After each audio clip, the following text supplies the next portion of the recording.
কালেমাওয়ালা এক জিনিস আর মুসলমান আর এক জিনিস। বিগত 16 বছরের মুসলমানগুলো ছিল কালেমাওয়ালা, আল্লাহই জানে ওনারা মুসলমান কিনা। কালেমাওয়ালা আর মুসলমান এক জিনিস।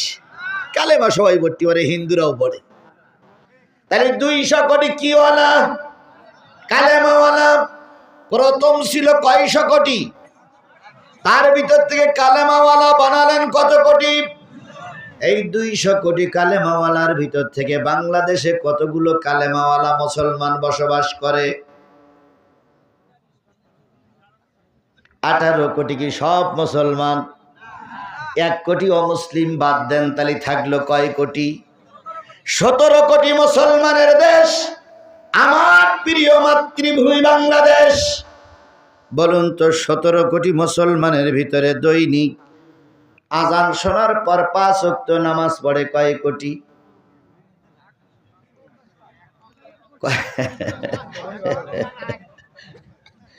কয় কোটি? 1 কোটি হবে? 1 কোটি হলে 17 জনের ভিতরে একজন নামাজি হওয়া লাগবে, বলো 5 ওয়াক্ত। হ্যাঁ,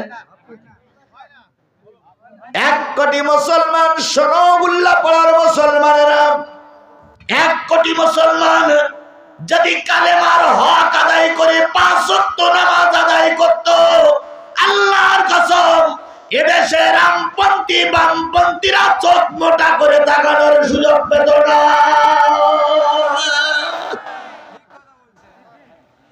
কালেমা যদিও পড়ে, নামাজ যদিও পড়ে, সূরা কেরাত জানে না।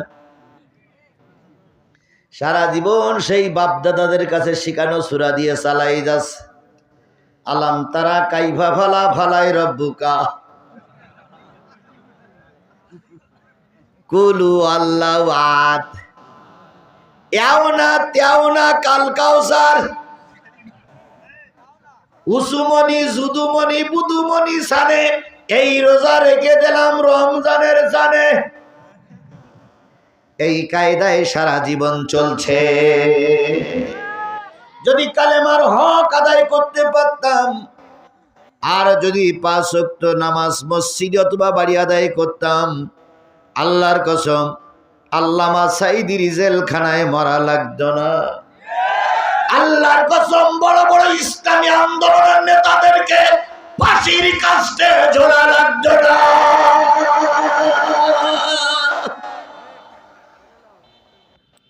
আমরা শুধু সেই বাপ দাদার আমলে সে একটু চামড়া কেটে বাদ দিয়ে রেখে গেছে, আর কুরবানির গোশ খাই, আর রোজার মাসে 2-4টে রোজা রাখি। সেই সূত্রে আপনি আমি মুসলমান। কথা বলেন ঠিক না বেঠিক? মুসলমানের হক আমরা আদায় করতে পারি না। আল্লাহ বলতেছে তোমরা ছিলে 800 কোটি, তারপরে বানালাম গোটা বিশ্বের 200 কোটি। 200 কোটির থেকে তোমার বাংলাদেশে দিলাম 17 কোটি। 17 কোটির ভিতরে উল্লাহ পাড়ায় দিলাম 50 লাখ কি 40 লাখ কি 30 লাখ। 30 লাখের ভিতরে রামায়ণে দিলাম 10,000। 10,000 ভিতরে তোমরা এখানে উপস্থিত হয়েছো 5,000। এই 5,000 মুসলমানের দায়িত্ব হচ্ছে তা'আমুরুনা বিল মা'রুফি ওয়া তানহাউনা আনিল মুনকার ওয়া তু'মিনুনা বিল্লাহ।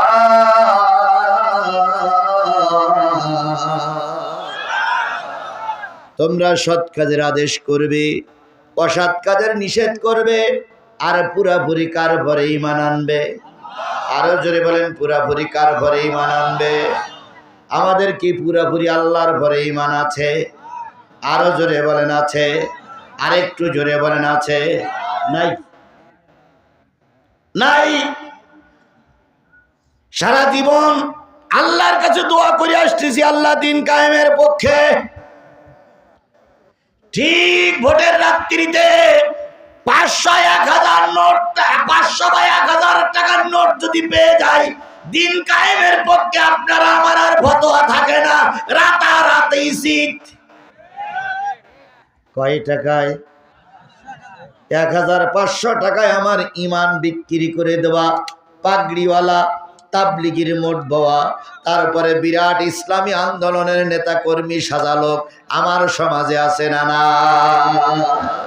সুতরাং আল্লাহ বললেন তোমরা সৎ কাজের আদেশ করো, অসৎ কাজের নিষেধ করো, আর পুরাপুরি কার পরে ঈমান আনো।